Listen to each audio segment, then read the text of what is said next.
بسم اللہ الرحمن الرحیم۔ معزز ناظرین، السلام علیکم ورحمۃ اللہ وبرکاتہ۔ بادشاہ کے محل سے شاہی بسم اللہ الرحمن الرحیم۔ معزز ناظرین، السلام علیکم ورحمۃ اللہ وبرکاتہ۔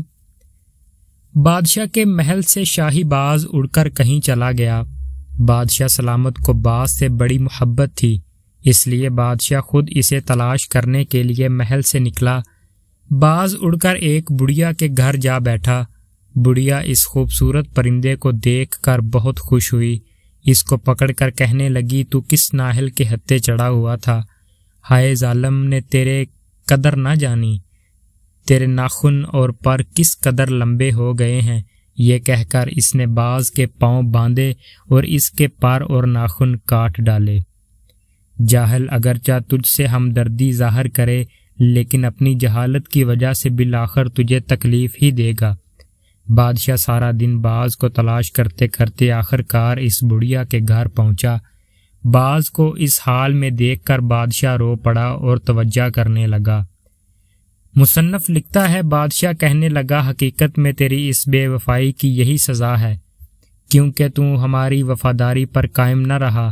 باز اپنے پروں کو شاہ کے ہاتھ پر ملنے لگا اور زبان حال سے کہنے لگا کہ میں نے آپ سے علیحدگی کا انجام دیکھ لیا، یہ مجھ سے سخت خطا سرزد ہوئی۔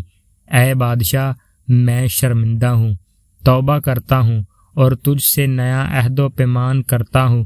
اگر تو مجھے نہ بخشے گا تو پھر میں کس کے دروازے پر جاؤں گا؟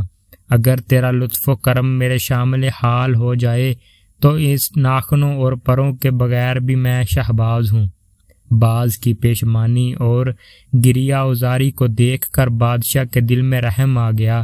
بادشاہ نے پھر اس کو اپنا محبوب بنا لیا۔ جو شخص کسی جاہل کی صحبت اختیار کرے گا، اس کا بھی یہی حال ہوگا جو اس باز کا ہوا۔ باز کے پر اور ناخن ہی تو اس کے کمالات ہیں جن سے وہ شکار کرتا ہے۔ جاہل بڑھیا کو وہی کمالات معیوب نظر آئے جس کی وجہ سے ظالم نے باز کو بالکل ہی بیکار کر دیا۔ معزز ناظرین، آج کا درس حیات یہ ہے کہ یہ دنیا بھی اس جاہل بوڑھی عورت کی مانند ہے۔ جو شخص اس کی طرف مائل ہوگا وہ بھی ذلیل اور رسوا ہو جائے گا۔ اگر تو بھی اپنی جان پر ظلم کر بیٹھا ہے تو بارگاہ بے کس پناہ سے معافی مانگ لے۔ جب انسان پیشمانی کی حالت میں گریہ ازاری کرتا ہے تو اس وقت رحمت الہی کا دریا جوش میں آتا ہے، پھر رونے والے کا دامن اللہ تعالیٰ اپنی رحمت سے بھر دیتا ہے۔ اللہ پاک آپ کو اور مجھے نیک اعمال کرنے کی توفیق عطا فرمائے۔ وما علینا الا البلاغ المبین۔ شکریہ۔